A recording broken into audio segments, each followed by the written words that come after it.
এত গরম পড়ছে, তারপরও চা না খেলে মনে হয় মাথাটা ঘুরায়, চোখে কিছুই দেখি না। তো যাই হোক, সকালবেলা ঘুম থেকে উঠে কিন্তু চা নিয়ে নিছি। তো ভাইরে ভাই, কি অবস্থা সবার? হ্যালো এভরিওয়ান, আসসালামু আলাইকুম, welcome to my daily blog. তো সকালবেলা ঘুম থেকে উঠে আমার সাথে সাথে আমার বাচ্চারাও বসে বসে চা খাওয়ার জন্য। তো এক মেয়ে বলতেছে আমি বিস্কিট দিয়ে খাবো, আরেক মেয়ে বলতেছে আমি বাকরখানি দিয়ে খাবো। তো আজকে থেকে পরীক্ষা শুরু, তাই সকাল সকাল ঘুম থেকে উঠে হালকা পাতলা নাস্তা খাওয়ায় পড়তে বসাই দিছি। আর এই দিক দিয়ে সকাল সকালই দেখি আমার দেবরমশাই গ্রাম থেকে আসছে আর শাশুড়ি আম্মা নাতি নাতিনদের জন্য কত কিছু পাঠিয়ে দিয়েছে। কয়েকদিন আগে আমার দেবরের বিয়ে হয়েছিল, তো বাচ্চা কাচ্চা নিয়ে যেহেতু গিয়েছি, আসার সময় কিছুই আনতে পারি নাই, কারণ কাপড়ের গাঠি আর বাচ্চাদেরকে নিয়ে আসা একদম হিমশিম খেয়ে যায়। তো দেবরমশাই গ্রাম থেকে আসছে, এই যে বিয়ের ভিতরে যে পোলাও ছিল, পোলাও, মুরগির রোস্ট, গরুর মাংস, এগুলো সব কিছু ডিপ ফ্রিজে সংরক্ষণ করে রাখছিল। দেবরমশাই যেহেতু গ্রাম থেকে একাই আসছে, তো তার কাছে আবার সব কিছু দিয়ে দিয়েছে। তো এরকম শাশুড়ি আসলে ভাগ্যগুণে পাওয়া যায়। গ্রাম থেকে যখনই কেউ আসুক না কেন, এরকম সব কিছু পাঠিয়ে দিবে, কেটে বেছে পরিষ্কার করে পাঠাবে। জানি ছোট বাচ্চা নিয়ে আমি কাজ করতে পারি না, তার জন্য সবসময় যে পুকুর থেকে না, সরি, খাল থেকে যখনই মাছ পাঠাইবো, এরকম সবসময় কেটে বেছে পাঠাই। আমি আমার শাশুড়িকে প্রায় বলি, আম্মা আপনি গ্রাম থেকে এগুলো পাঠাইতে হইব না, যা আছে এগুলো আপনারাই খান। তো সে কি আর তা শোনে, সে পাঠাইবই। দুদিন যেহেতু গ্রামে ছিলাম, কোনো আমি পাকা ছিল না, তো আমরা আসছি, আর এই যে আস্তে আস্তে পাকা শুরু করছে। তো এগুলো গাছের আম ছিল, তো আস্তে আস্তে মানে হলুদ হওয়া শুরু করছে। তো মেয়েরা বলতেছে যে খাবো, তো আমি বলতেছি একটু পরে খাও, আমি হাতের কাজগুলো একটু গুছিয়ে নিই।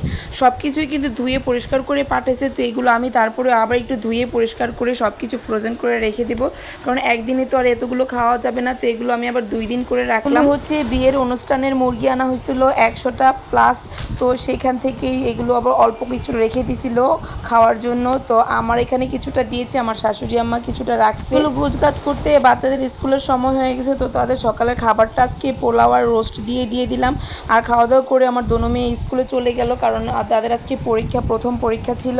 আর বিশেষ করে পোলাও রোস্ট কিন্তু সকল বাচ্চারাই খুবই পছন্দ করে। গরুর মাংসটাও ছিল, তো সেটা আবার রেখে দিছি, বলছি দুপুরবেলা গরম গরম ভাত দিয়ে গরুর মাংস দিয়ে খাওয়া দাওয়া করবে। তো পোলাও রোস্ট অথবা গরুর মাংস পেলে সকল বাচ্চারা অনেক খুশি হয়ে যায়, মজার খাবার বলে কথা। তো যাই হোক, এগুলো খাওয়া দাওয়া করার পর দুপুরবেলা স্কুল থেকে আসার পর আমি আবার আম কাইটা দিলাম। এই বছর এখন পর্যন্ত আম কিনে এনে খাওয়া হয় নাই, গাছের আম দিয়ে বাচ্চাদেরকে ফরমালিন মুক্ত খাবার শুরু করলাম। আমগুলো দেখতে যেমন সুন্দর বা কালারফুল ছিল, খেতেও কিন্তু একদম টসটসা মিষ্টি রসালো ছিল। আর এই ফলের ভিতরে আমার বাচ্চারা এই আমটা একটু বেশি পছন্দ করে, আর লিচুটাও পছন্দ করে। তো আমটা সত্যি অনেক মজা ছিল। আমার ছেলেকেও 1 পিস দিছি, সে তো এখনও খেতে পারে না, তারপরও আধো আধো গলায় একটু বলতে পারে এটা আম। তো সাথে কিছু কাঁচা আমও ছিল, এগুলো ডাল দিয়ে খাওয়ার জন্য পাঠাইছিল, তো বা ভর্তা বানাইতে বলছিল।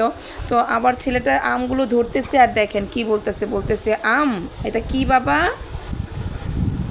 বলে আম।